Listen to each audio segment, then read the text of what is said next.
ሰላም ጤና ይስጥልን አድማጭ ተመልካቾቻችን የካቲት 12 2018 ዓ.ም ዕለታዊ መረጃዎችና ዘገባዎችን ይዤ መጥቻለሁ። መረጃና ዘገባዎችን እየተከታተላችሁ አብራችሁ እንድትቆዩ ነው በአክብሮት የምጋብዛችሁ። በዚህ ሰዓት የተለያዩ መረጃዎችን ወደ እናንተ የማደርስ ይሆናል። በሰሜን ኢትዮጵያ ያለውን አጠቃላይ ውጥረት ተከትሎ እንደዚሁ እንግዲህ ወደ 200 የሚጠጉ ታንኮች፣ መድፎችና ሞርተሮች ተንቀሳቅሰዋል። እንደዚሁም ደግሞ ወታደራዊ ስምሪቶችና የግዳጅ አፈሳዎች እየተደረጉ ነው ከሚሉት መረጃዎች አንጻር ከተከዜ ወዲና ከተከዜ ማዶ ያሉት የዩ ወታደራዊ መረጃዎችና አጠቃላይ የቀጠናው ሁኔታ የተመለከተ የ24 ሰዓት ዝርዝር መረጃ በዚህ ሰዓት ወደ እናንተ የማደርስ ይሆናል። አብራችሁ እንድትቆዩ ነው በአክብሮት የምጋብዛችሁ። እንደዚሁም ደግሞ ዋና ዋና የሚባሉት ወታደራዊ አዛዦች መካከል ጄኔራልና ኮሎኔሎቹ ሳይቀላቀሉ አልቀረም የሚል መረጃም ወጥቷል።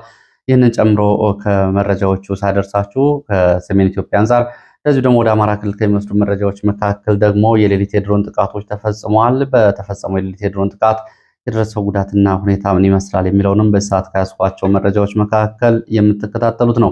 እንግዲህ የአፍሪካ ቀንድ ሁኔታ ተለዋጭ የፖለቲካ የኃይል አስተላለፍና ወታደራዊ ዲፕሎማሲያዊ ሁኔታዎችን እያስተናገደ ነው የሚገኘው። ባልተገመተ ሁኔታ እስራኤል በታሪኳ ወደ ኢትዮጵያ በአንድ ወር ውስጥ ለሁለተኛ ጊዜ የልዑካን ቡድን እንደምትልክ አስታውቃለች። የእስራኤሉ የፕሬዝዳንት ይስሐቅ ወደ አዲስ አበባ ይመጣሉ ተብሏል። ይስሐቅ ወደ አዲስ አበባ የሚመጡት ለምን ጉዳይ ነው? የቱርኩ ፕሬዝዳንት አዲስ አበባ ለቀው ሲወጡ እሳቸው ወደ አዲስ አበባ ይመጣሉ የተባለበት ጉዳይና የቀጠናው የፖለቲካዊ ወታደራዊ የኃይል አሰላለፍ ጋር ያሉ ጉዳዮች ምንድናቸው? የእስራኤል ወታደራዊ ባለሙያዎች በምድር ጦር ግቢ፣ በጦር ኃይሎች ግቢና እንዲሁም ደግሞ በአየር ኃይል አካባቢ ይታያሉ የሚሉ መረጃዎች ከአሁን በፊት ሲወጡ ነበር። ከዚህ ጋር በተያያዘ እንግዲህ በቀንዱ አካባቢ ያለው ሁኔታ ምን ይመስላል? የእስራኤል፣ የአረብ ኤምሬትስ፣ የኢትዮጵያ እንዲሁም ደግሞ ከግብፅ እስከ ካይሮ እንዲሁም ደግሞ ሳውዲ ድረስ ያለው የኃይል አስተላለፍ ሞቃዲሾን ጨምሮ ያሉት ሁኔታዎች ወዴት እየሄዱ ነው የሚለውም እንደዚሁ እና ከኢትዮጵያና ኤርትራ ውጥረት አንጻር አዳዲስ መረጃዎች እየወጡ ነው የሚገኙት። ይህንንም በዚህ ሰዓት ወደ እናንተ የማደርሰው ይሆናል። እስከ መጨረሻው እየተከታተላችሁ አብራችሁ እንድትቆዩ ነው በአክብሮት የምጋብዛችሁ። ሀሳብ አስተያየት ካላችሁ ጥቆማ ዜናችን@gmail.com ላይ ልታደርሱ ትችላላችሁ። ብዙዎቻችሁ ይህንን ሀሳብ አስተያየቶችን እየላካችሁ ስለሆነ በእጅጉ አመሰግናለሁ። ወታደሮች እንደዚሁ በአንድ አርሶ አደር መኖሪያ ቤት ውስጥ ገብተው እህል ሲደፉ እንዲሁም ደግሞ ሲሳለቁ የሚያሳዩ ቪዲዮ በተመለከተ ብዙዎቻችሁ እጅግ አስነዋሪና እንደዚሁ ደግሞ ተቀባይነት የሌለው ተግባር መሆኑን የሚገልጽ ቪዲዮውን ተደጋጋሚ ልካችሁልኛል፣ ተመልክቼዋለሁ። ያው ትላንትና የወጡ ቪዲዮዎች መካከል ነው። አመሰግናለሁ። ሀሳብ አስተያየቶችን ማድረሳችኋል። ስለ ድሮን ቴክኖሎጂ መሳሪያዎችም እንደዚሁ ሀሳብ አስተያየቶችን አድርሳችሁኛል። አመሰግናለሁ። እንግዲህ ከባለሙያዎች ባሻገር በየአካባቢው የምትመለከቷቸውን እንደዚሁ ወደ ሚዲያ የሚወጡ ጉዳዮችንም አሁንም ጥቆማ ዜናችን@gmail.com ላይ ብታደርሱኝ መልሼ ወደ እናንተ የማደርስ ይሆናል። እንግዲህ እነዚህንና ሌሎች አገራዊ፣ ፖለቲካዊ፣ ወታደራዊ፣ ዲፕሎማሲያዊ መረጃዎች እስከ መጨረሻው እየተከታተላችሁ አብራችሁ እንድትቆዩ በአክብሮት ስጋብዝ ዛሬ የካቲት 12 ነው።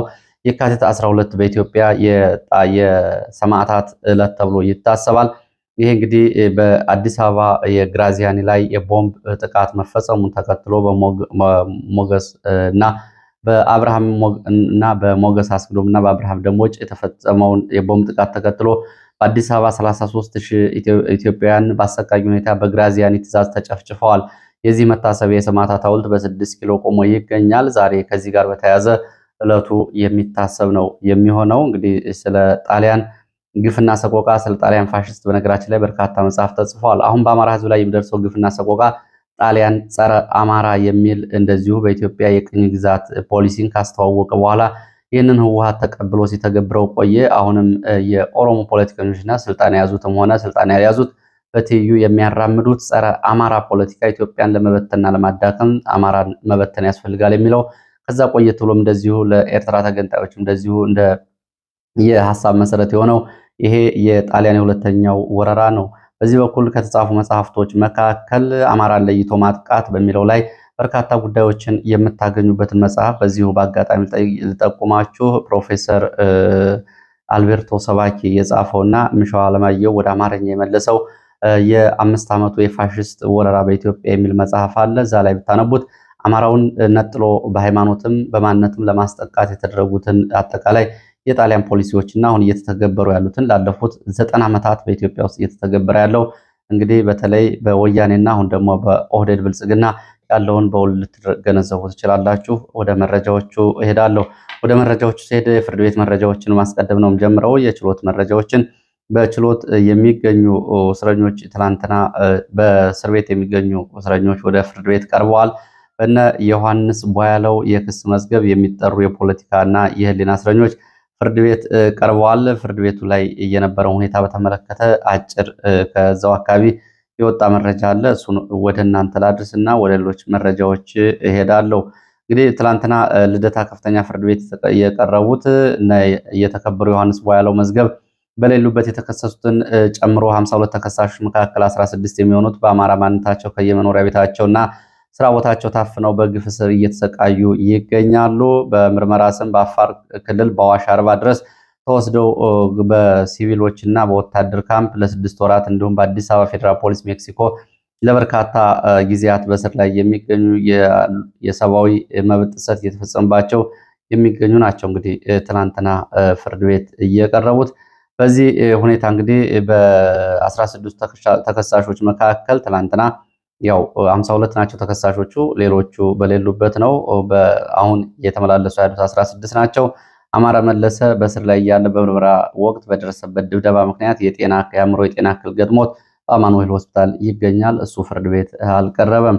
ሁለተኛ ዶክተር ካሳ ተሻገር፣ ዶክተር ዘሪሁን ባህሪውና ከፋለሱ ባለው ደግሞ በተመሳሳይ በእስር ላይ ያሉ የገጠማቸውን ህመም ተከትሎ የሕክምና ቀጠሮ ስለነበራቸው ትላንትና ልደታ ከፍተኛ ፍርድ ቤት አልተገኙም። ሆስፒታል ነው እየዋሉት። በዚህ እንግዲህ በትላንቱ ፍርድ ቤት ውሎ ከ45ኛ ተከሳሽ የሆነው ደሳለኝ እጅጉን በበኩሉ እንግዲህ ማረሚያ ቤቱ አካባቢ ከአልባሳት ጋር በተያያዘ ወደ ፍርድ ቤት እንዳይቀርብ በሚያደርግበት ጫና ምክንያት እንደዚሁ ያልቀረበ መሆኑ ነው የታወቀው። በዚህ በአጠቃላይ የመዝገቡ ለየካቲት 11 ተቀጥሮ የነበረው ማለት ነው ለትናንትና አቃቢ ሕግ በማስረጃነት ቆጥሮ ነገር ግን በሰነድ ማስረጃነት ዘርዝሮ ለተከሳሾቹ ያላደረሰው የስልክ ጠለፋ ትዕዛዝን በተመለከተ የቀረበ አቤቱታና ምላሽ መርምሮ ትዕዛዝ ለመስጠት ነበረ። የቀደመው ችሎት የሰጣቸውን ተፈጻሚ ያልሆኑ ውሳኔዎችን ፍርድ ቤቱ መርምሮ በተከሳሾቹ ለቀረቡ አቤቱታዎች የሚሰጠውን ትዕዛዝ ለመጠበቅ ነበረ። በዚህ መሰረት የግራ ቀኙን አቤቱታና ምላሽ የመረመረው ፍርድ ቤቱ የምክር ቤት አባላት ያለመከሰስ መብት በተመለከተ በነገራችን ላይ የአዲስ አበባ ምክር ቤት፣ የአማራ ክልል ምክር ቤትና የተወካዮች ምክር ቤት አባላት በዚህ ክስ ውስጥ ይገኛሉ። ክርስቲያን ታደለ፣ ዮሐንስ ቧያለውና ዶክተር ካሳ ተሻገር ማለት ነው። እነሱን ጨምሮ እንግዲህ በዚህ ላይ ትዕዛዝ ይሰጥልን ለተባለው ተከሳሾች ላቀረቡ ጥያቄ ፍርድ ቤቱ በቀደመ ችሎት ተመልክቶ ምላሽ የሰጠ ስለሆነ ይህንን እንዳለፈው ለማወቅ ተችሏል። በመዝገቡ 31ኛ ተከሳሽ ታደለ አሰፋ ተፈርዶበት ከታሰረ በኋላ ስልኩ ተጠልፎ የተገኘ መረጃ በሚል የእሱ ያልሆነ ድምፅ መምጣቱ እንደዚሁ በችሎቱ ላይ አነጋጋሪ የነበረ ጉዳይ ነው። በተከሳሾች ላይ በምርመራና በስር ወቅት የደረሰባቸው ግፍና በደል በተመለከተ በኢትዮጵያ ሰብዓዊ መብት ኮሚሽን የተጣራውና የቀረበው ሪፖርት መሰረት በማድረግ የፌዴራል ፖሊስ እንዲያጣራ በሚል ፍርድ ቤት ከወራት በፊት የሰጠው ትዕዛዝ አፈጻጸሙ እንደዚሁ ጽሁፍ ምላሽ እንደዚሁ እንዲያቀርብ ታዟል። በተመሳሳይ ከወራት በፊት ተከሳሾች ማንነትና ማህበራዊ መሰረት የሆነው የአማራ ሕዝብ ተሳድበዋል፣ እንዲሁም ደግሞ በተከሳሾች ቤተሰቦች ላይ የሰብአዊ መብት ጥሰት እየፈጸሙ ነው በተባሉት የቂሊንጦ ማረሚያ ቤት የጥበቃና ደህንነት ኃላፊ የተቋሙ ተወካይ በሆኑት ኢንስፔክተር ድሪባ ሰንበቶ ላይ የቀረበው የክስ ወንጀል ፍሬ ነገር አለው በሚል እንዲያጣራ ለፌዴራል ፖሊስ የተሰጠው ትዕዛዝ የተቋሙ ምርመራ ውጤት ይዞ እንዲቀርብ ታዟል። የዮሐንስ ቧያለው ካለባቸው የእግር ህመም አንጻር ቤተሰቦቻቸውን ሲጠይቁ በወንበር በፊት ይጠይቁ ነበር ተቀምጠው፣ እሱ በመቋረጡ እሱ እንዲመለስ እንደዚሁ ድጋሜ ትዕዛዝ ተሰጥቷል። የማይፈጸምበት ትዕዛዝ ካለም ለፍርድ ቤቱ በጽሁፍ ፖሊስ ትዕዛዝ እንዲያቀርብ በጽሁፍ ምላሹ እንዲያቀርብ ታዟል። በኤግዚቢትነት የተያዙ የተከሳሾቹ ንብረቶች እንደዚሁ ያልሰጠበት ምክንያት ፖሊስ እንዲያቀርብ እንደዚሁ ትዕዛዝ ተሰጥቷል። ዶክተር ካሳ ተሻገር እንደዚሁ ከልጃቸው ጋር የጤና እክል ካለበት ልጃቸው ጋር የሚገናኙበት ሁኔታ እንዲመቻች እንደዚሁ ትዕዛዝ ተሰጥቷል። ተከሳሾቹ ለማንበብ የሚፈልጓቸው መጽሐፍ ካሉም እንዲገቡላቸው በአጠቃላይ የፌዴራል ከፍተኛ ፍርድ ቤት፣ ፌዴራል ፖሊስ እና የቂሊንጦ ማረሚያ ቤት ፈጽሞ የደረሰበትን አፈጻጸም ለፍርድ ቤቱ እንዲያሳውቁ ተጨማሪ ቀጠሮ ለየካቲት 25 2018 ቀጠሮ ተሰጥቷል። በተጨማሪ አቃቢ ሕግ ተከሳሾቹ በሰጡት የሰነድ ማስረጃና አስተያየት ላይ ምላሽ ሊሰጥበት ሲል ያቀረበውን አቤቱታ አስተያየት በመስጠት በተሳሳተ መንገድ ሲሰራበት የቆየ አሰራር እንጂ ከሕግ አንጻር ስነስርዓታዊ አይደለም በሚል እንደዚሁ ጠበቆቹ ተቃውሞ አቅርበዋል። በመሆኑ ፍርድ ቤቱ የአቃቢ ሕግን ምስክሮች ቃል እና የተከሳሾችን የሰነድ ማስረጃዎች አስተያየት መርምሮ ብይን ለመስጠት በሚል ለሚያዝያ 15 2018 ዓ.ም ተለዋጭ ቀጠሮ መስጠቱን ነው ከችሎት አካባቢ የወጡ መረጃዎች የሚያሳዩት። ከዚህ ጋር በተያያዘ በምክር ቤት ተመራጭ የቀድሞ የአብን ሊቀመንበር ዶክተር ደሳሌ ጫኔ ለምክክር ኮሚሽኑ የተለያዩ ጥያቄዎችን አቅርበዋል። ዶክተር ደሳሌ ጫኔ በእስር ቤት የሚገኙ የፖለቲከኞች፣ ጋዜጠኞች፣ የህዝብ እንደራሴ ተመራጮች እንዲለቀቁ ኮሚሽኑ የሰራው ስራ ምንድን ነው? ለመንግስት ያቀረባችሁ ጥያቄ አለ ወይ? በሚዲያስ ግልጽ ያደረጋችሁ ጉዳይ አለ ወይ? በሚል ጥያቄዎችን አቅርቧል። ከዛ ባሻገር ምክክር ኮሚሽን በሚደረግበት በዚህ ሰዓት እነዚህ ተወካዮች ባልተሳተፉበት ሁኔታ የአማራ ህዝብ ተወካዮች ታስረው አልተሳተፉም ቢል መልሱ ትክክል አይደለም ወይ በሚል የተለያዩ ጥያቄዎችን አቅርበዋል።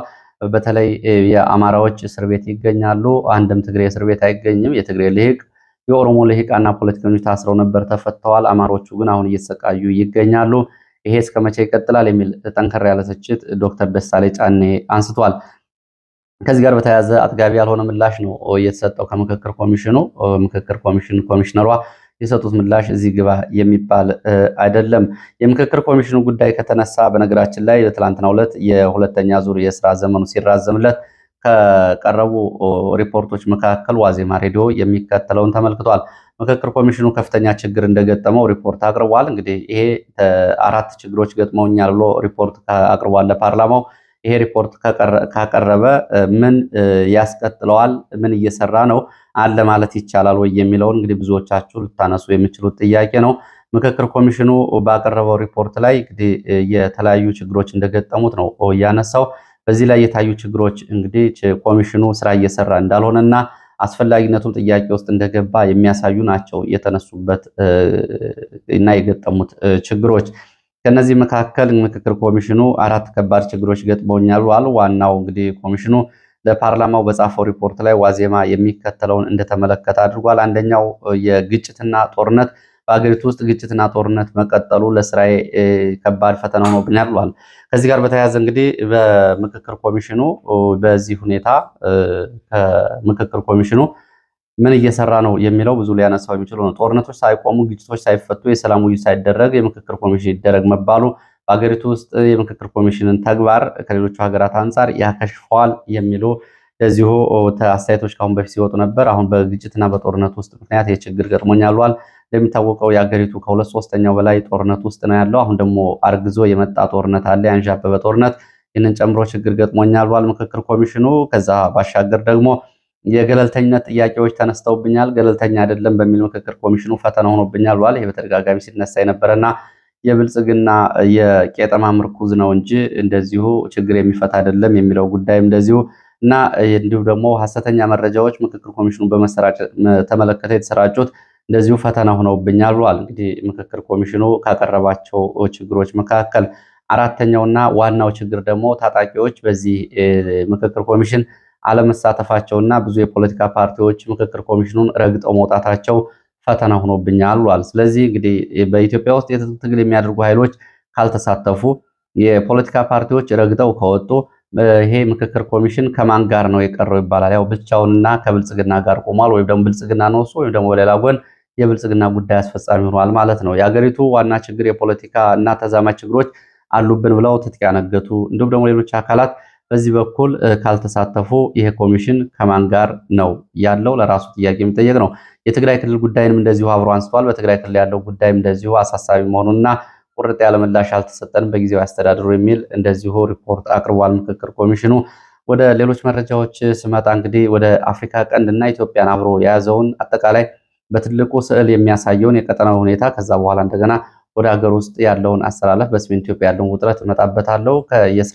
የእስራኤሉ የፕሬዝዳንት ይስሐቅ ሄርዞግ ወደ አዲስ አበባ ሊመጡ እንደሆነ እስራኤል ታይም ኦፍ እስራኤል ዘግቧል። እንግዲህ ይህንን የዘገበው የቱርኩ ፕሬዝዳንት ለቀው ከወጡ ከ2 ቀናት በኋላ ነው። ወደ አዲስ አበባ እንግዲህ የዲፕሎማቶች ወይም ደግሞ የመካከለኛው ምስራቅ የእስራኤል፣ የሳውዲ አረቢያ፣ የአረብ ኤሚሬትስን ጨምሮ እነዚህ ባለስልጣናት የሚመጡት የሚሄዱት ምንድን ነው የሚለው ጉዳይ ያው ብዙዎቻችሁ በፖለቲካዊ በተለይ ከቀጠናዊ ፖለቲካና ከጂኦፖለቲካዊ ቀይ ባህርና ከአፍሪካ ቀንድ አንጻር ብዙ ጉዳዮችን ልትመለከቱ ትችላላችሁ። ለማንኛውም ፕሬዝዳንቱ እንግዲህ ይመጣል ተብሏል በሚቀጥለው ሳምንት ወደ አዲስ አበባ የሚመጡበት ጉዳይ እስካሁን ግልጽ አልሆነም። በደፈናው ግን የአፍሪካና የእስራኤልን ግንኙነት ለማጠናከር የሚል የዲፕሎማሲያዊ አገላለጽ የተሰጠው ቢሆንም ጉዳዩ ግን ከዚህ ራቅ ያለና በቀጠናው ካለው ወታደራዊ አሰላለፍና ውጥረት ጋር የተያያዘ እንደሆነ የወጡ መረጃዎችም ጭምር ካሁን በፊት ያሳያሉ። ከዚህ ጋር በተያያዘ እንግዲህ የመካከለኛው ምስራቅ ሀገራት አዲስ አበባ ላይ ትኩረት ያደረጉበት ጉዳይ ምንድን ነው የሚለው በአፍሪካ ቀንድ ያለውን ሽኩቻና የኃይል አሰላለፍ በደንብ የሚያሳይ ሲሆን የሳውዲ አረቢያ የውጭ ጉዳይ ሚኒስትር ከሳምንት በፊት አዲስ አበባ ነበሩ። ሌላው ደግሞ የሳውዲ አረቢያ ባለስልጣን ወደ አስመራ ተልከው ነበረ። ከሁለት ቀናት በፊት የቱርኩ ፕሬዝዳንት አዲስ አበባ ነበሩ። የእስራኤሉ ፕሬዝዳንትም ሊመጡ ነው መባሉና ከሶስት ሳምንታት በፊት የእስራኤል እንደዚሁ የውጭ ጉዳይ ሚኒስትር አዲስ አበባ እንደነበሩም ይታወቃል። እስራኤልን በተመለከተ ወደዚህ ወደ ኢትዮጵያ ቀጠና ያለው ጉዳይ ምንድን ነው የሚለውን ስንመለከት የእስራኤል ወታደራዊ አማካሪዎች በኢትዮጵያ ጦር ኃይሎች ግቢ፣ ምድር ጦር ግቢና የኢትዮጵያ አየር ኃይል ግቢ በብዛት ስለመታየታቸውም ከአሁን በፊት የወጡ መረጃዎች ያሳያሉ። አሁን የፕሬዝዳንቱ መምጣት ቀደም ብሎ እንግዲህ በወታደራዊ እንቅስቃሴ በኩል ካሉ ጉዳዮች ጋር እና ከቀጠናው ጉዳይ ጋር የተያያዘ ነው። ባለፈው ጥር ወር መጨረሻ የእስራኤሉ የውጭ ጉዳይ ሚኒስትር አዲስ አበባ ከመጡ በኋላ አዲስ አበባና ሀርጌሳ በተመሳሳይ ቀን ጉብኝት አድርገዋል። ይህን ያደረገችው እስራኤል በ2025 ዓ.ም ከመጠናቀቁ በፊት ዲሴምበር 26 በፈረንጆቹ ያልተገመተ የቀጠናውን የኃይልና የፖለቲካ አሰላለፍ የለወጠ ውሳኔ ወስና ለሀርጌሳ ወይም ደግሞ ለሶማሌላንድ የእውቅና ከሰጠችበት ጊዜ ጀምሮ የእስራኤል የጦር አውሮፕላኖች የሀርጌሳን የአየር ክልል ቀጠናዎች እየጠበቁ ነው የሚሉ መረጃዎችም አብረው እየወጡ ነው የሚገኙት። እንግዲህ በተለይ ለሶማሌላንድ እስራኤል እውቅና ከሰጠች በኋላ የእስራኤል አየር ኃይል የበርበራና ሀርጌሳ ቀጠናዎችን ጥበቃ እያደረገ መሆኑ እስራኤል ኢትዮጵያ በዚህ ቀጠና የጋራ ፕሮጀክት ያላቸው ስለመሆኑ የአሁኖቹ ጉብኝቶች የሚያሳዩ ናቸው። በአንድ ወር ውስጥ ወደ ኢትዮጵያ በታሪክ የመጣ የእስራኤል ባለስልጣን በአንድ ወር ውስጥ ለሁለት ጊዜ የመጡ የእስራኤል ባለስልጣናት እስካሁን በታሪክ አጋጥሞ አያውቁም። ባለፈው ውጭ ጉዳይ ሚኒስትሩ መጣ፣ አሁን ደግሞ ፕሬዚዳንቱ ሊመጣ ነው። ይህ እንግዲህ እስራኤል ለሶማሌላንድ የሰጠችው እውቅናና እስራኤል ይህንን ቀጠና መቆጣጠር አለብኝ የሚለው አዲሱ እንቅስቃሴዋና በተለይ ከኢትዮጵያ ጋር ያለው አጠቃላይ ሁኔታ ማሳያ ነው። በዚህ በኩል እንግዲህ ቱርክና እስራኤል በሌሎች ቀጠናዎች እንደዚሁ እንደተፋጠጡ ናቸው። አሁን በዚህ ቀጠና መፋጠጣቸውን የሚያሳይ ነው። በተለይ ቱርክ የእስራኤል ጋር በሶማሊያ ጉዳይ ፍጥጫ ውስጥ የገባቸው የሶማሊያን ግዛትና አንድነት እጠብቃለሁ፣ እስራኤል የሰጠችውን እውቅና እቃወማለሁ በሚል ቱርክ ለሞቃዲሾ የከፍተኛ የሆነ የጦር መሳሪያ እያስታጠቀች እና እያስታቀፈች ባለችበት በዚህ ሰዓት የእስራኤልና የቱርክ ፍጥጫ እንግዲህ በኢትዮጵያና በሶማሊላንድ ቀጠና በግልጽ እየታየ ነው። በዚህ የቱርክ የሞቃዲሾን የአየር ክልል የባህር ክልልና የምድር ክልል ለመጠበቅ በፓርላማ ጭምር ሕግ ማጸደቋ ይታወቃል። የሳውዲ አረቢያን በተመለከተም እንደዚሁ የሳውዲ አረቢያ ሁለት ባለስልጣናት ወደ አስመራና ወደ አዲስ አበባ ባለፈው ሳምንት መጥተዋል። ይሄ በእንዲህ እንዳለ የአፍሪካ የቀጠና ሁኔታ በእንዲህ እንዳለ ኢትዮጵያና ኤርትራ ደግሞ ወደ ውጥረት መግባታቸውንና ጦርነቱ ሊፈነዳ ጫፍ መድረሱን ትናንትና ኢንተርናሽናል ክራይሲስ ግሩፕ ያወጣው ሪፖርት እሱን በግልጽ ያሳያል። ከዛ ባሻገር ደግሞ ከአካባቢ የሚወጡ መረጃዎችን በየዕለቱ እንደዚሁ በዘገባ የሚካተቱትም ይህንን ነው የሚያሳዩት። ከዚህ ጋር በተያያዘ እንግዲህ በተለይ በኢትዮጵያና ኤርትራ አካባቢ ምን አዳዲስ መረጃዎች አሉ የሚለውን ወደ እናንተ የማደርስ ይሆናል። የአፍሪካ ቀንድ ጉዳይ እንግዲህ በስፋት ወደ ሌላ ጊዜ የምንመጣበት ነው። ከላይ ከካይሮ እስከ አስመራ እስከ ሞቃዲሾ እንዲሁም ደግሞ የኢትዮጵያ የአረብ ኤሚሬትስ እና የእስራኤል አንድ ቡድን መሆን፣ ሳውዲ አረቢያ፣ ግብፅና ኤርትራ በሌላ ቡድን መሆን፣ ሱዳን ውስጥ የሚታየው ግጭት አይነት አሰላለፍ ኢትዮጵያና ኤርትራ ወደ ጦርነት ቢገቡ ይህ አሰላለፍ ይመጣል። ጦርነቱ ከሁለቱ ሀገራት ቁጥጥር ውጭ ወጥቶ የመካከለኛው ምስራቅ አዳዲሶቹ ሀያላንና እንዲሁም የፔትሮ የጦር መሳሪያና የፔትሮሊየም ዶላር እንደዚሁ ያሰከራቸው ሀገራት ጦርነት ሊሆን እንደሚችልም ይገመታል። በዚህ አረብ ኤሚሬትስ እና ሳውዲ አረቢያ በሱዳን ውስጥ በቀጥታና በተዘዋዋሪ እየተዋጉ ነው። የመን ውስጥም ተዋግተው አረብ ኤሚሬትስ ተሸንፋለች።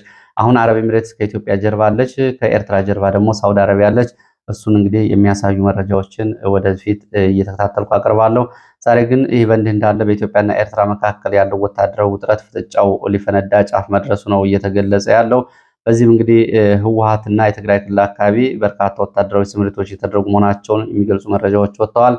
ኤርትራ በትግራይ የተለያዩ አካባቢዎች ወታደራዊ ስምሪት እያደረገች ሲሆን በወልቃይት ትይዩ ከተከዜ ማዶም እንደዚሁ ቀድሞ የኤርትራ ሰራዊት ለቋቸው ወጥቶ የነበሩ የወታደራዊ ካምፖችን ሰራዊቱ እንዲይዝ ስለመደረጉና በሁመራ ትይዩ ባሉ እንደ ኦመሃጃር በመሳሰሉ የኤርትራ አካባቢዎች አዳዲስ ጦር ሰፈሮች እንደዚሁ እየተቋቋሙ መሆናቸውና በዚህ አካባቢ የሚገኙ እንደዚሁ መሳሪያዎች መድፍና ሌሎች መሳሪያዎች ወደ ሁመራ ከተማ እንደዚሁ ትይዩ መጽሐፎች አፈሙዞቻቸውን አዙረው ተጠምደዋል የሚሉ መረጃዎች ወጥተዋል። ይሄ ኦማሃጅር ከሁመራ ከተማ እንግዲህ ከድልድይ ብቻ ነው የሚለያቸው።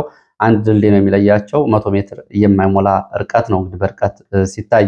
ስለዚህ በዚህ ቀጠና ተጨማሪ ኃይል በኤርትራ ወደ ድንበር ስለማስጠጋቱ የሚገልጸው መረጃ ጨምሮ በትግራይ በተለያዩ አካባቢዎችም እንደዚሁ ጦር ስለመስፈሩ መድፍና ከባድ መሳሪያዎች ስለመጓጓዛቸው የሚገልጹ መረጃዎች ናቸው ያሉት። በዚህም መሰረት እንግዲህ በአብያዲ፣ ቆላ ተንቤን፣ እንዳባጉና፣ ተከዜ ትይዩ ባሉ አካባቢዎች ጭምር አዲስ ኃይል ስለመሰማራቱ የሚገልጹ መረጃዎች ወጥተዋል። የጦር መሳሪያን በተመለከተም ከ62 በላይ ታንኮች እንዲሁ ደግሞ የረጅምና የአጭር ርቀት መድፎች ከ54 በላይ መድፎች የመካከለኛ ርቀት ሞርተር እና የአጭር ርቀት ሞርተሮችን ጨምሮ ከ60 በላይ በጥቅሉ ወደ 200 የሚጠጉ እንደዚሁ መካናይዝድ መሳሪያዎችም በዚህ ቀጠና ወደ ትግራይ ክልል ስለመግባታቸው የሚገልጹ መረጃዎች አሉ። በዛላምበሳ፣ ዝባን ሆሳ ወደ ሽሬ ቀጠና ታህታይ ላላ ዲያቦ በራማ በኩል እስከ አድዋና ቆላ ተንቤን ቀጠናዎች፣ በባድመ በኩል እንደዚሁ ወደ ማይኳል፣ አዲ ሴትሪ፣ አዲ አሰር፣ ሽመልባና እንደዚሁም ወደ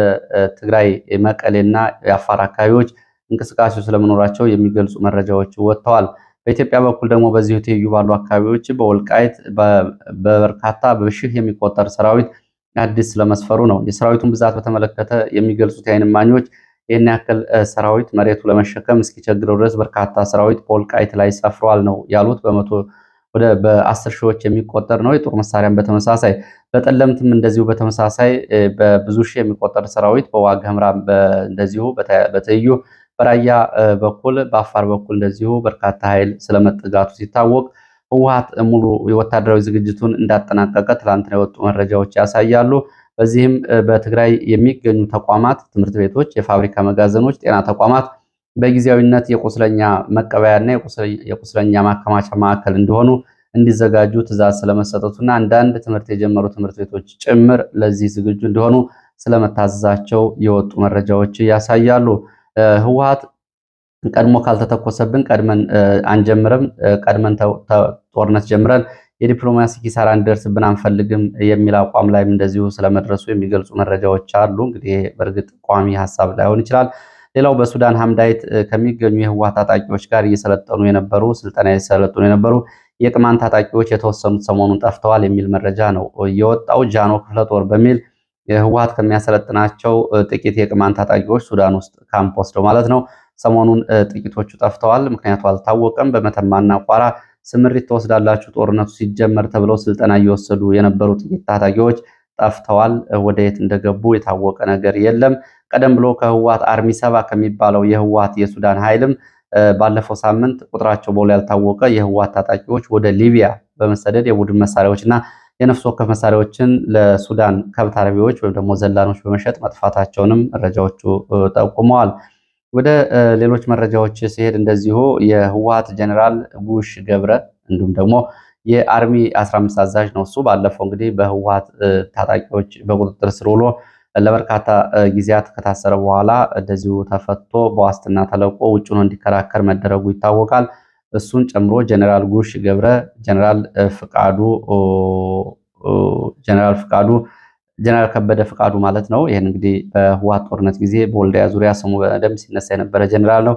እሱን ጨምሮ ኮሎኔል ንጉስ ወልደ ገብረ ወይም ደግሞ በቅጽል ስሙ ወለጋ እየተባለ የሚጠራው ሶስቱ ቁልፍ ወታደራዊ አዛዦች ወደ ሐራ መሬት ወደሚባለው የህወሓት ክፋይ ታጣቂ ወደ ትግራይ የሰላም ኃይል ቲፒኤፍ ትግራይ ፒስ ፎርስ ወደሚባለው ሳይቀላቀሉ አልቀረም የሚል መረጃ ወጥቷል። ወደ አዲስ አበባ ከመጡ በኋላ ይህንን ሳይቀላቀሉ አልቀረም ተብሏል። እነዚህ በህወሓት ውስጥ ቁልፍ የሚባሉ ወታደራዊ አዛዦች ሲሆኑ በአዲስ አበባ የሚገኙት ደግሞ ጀነራል ጻድቃንን ጨምሮ እነ ጀነራል ሳሙራ እና ሌሎች እነ ጀነራል ዮሐንስ ሌሎች የህወሓት ወታደራዊ አዛዦች የነበሩ እንዲሰባሰቡና በጦርነት የሚጀመር ከሆነ የሚሰጣቸውን ሚና እንዲወጡ ጥሪ ቀርቦላቸዋል ተብሏል። እስካሁን ድረስ እነ ጀነራል ጻድቃንና እነ ጀነራል ዮሐንስ እንዲሁም ደግሞ እነ ጀነራል ሳሙራ ፊት ለፊት በጋራ መክረው አያውቁም። በተናጠል ነው እየተንቀሳቀሱ ያሉት። አሁን ግን በጋራ እንደዚሁ ለኦፕሬሽን ዘመቻዎች ዝግጁ እንዲሆኑ ጥሪ ቀርቧል። በነጌታቸውና በብልጽግና በኩል የሚሉ መረጃዎች ናቸው ያሉት። ከዚህ ጋር በተያያዘ በትግራይ እንደዚሁ በተለያዩ አካባቢዎች ከፍተኛ የሆነ ወታደራዊ አፈሳ እየተደረገ እንደሆነ የሚገልጹ መረጃዎች አሉ። በሽሬ ቀጠና ከሽሬ ከተማ ዛሬ እንደዚሁ ስትሪወር ተብሎ በሚጠራ ቦታ በኩል ወደ ደብረ አባይ ዋልድባ ትይዩ በርካታ ኃይል እንግዲህ የህዋት ኃይል ሲጓጓዝ ማርፈዱን የሚገልጹ መረጃዎች ወጥተዋል። የመካናይዝድ እና የእግረኛን ያካተተ ኃይል መንቀሳቀሱ ነው የተገለጸው። በዚህ በትግራይ አካባቢ ያሉ ተጨማሪ መረጃዎችን ይዤ መለስ ይሆናል። ኦነግ ትላንትና አብይ አህመድ ወደ ወለጋ ያደረገውን ጉብኝት በተመለከተ 3 ጉዳዮች ላይ ተቃውሞና መግለጫ አውጥቷል። አንደኛው አብይ አህመድ ወደ ወለጋ ያደረገው ጉብኝት ከእጁ የወጣውን ኦሮሚያን በእጁ እንዳለና የሚያስተዳድረው ለመምሰል ለማሳየት ነው የሚል ተቃውሞ አቅርቧል። ኦሮሚያ በሱ እጅ አይደለም፣ የፖለቲካ የበላይነትም የለውም ሲል፣ ሁለተኛ ደግሞ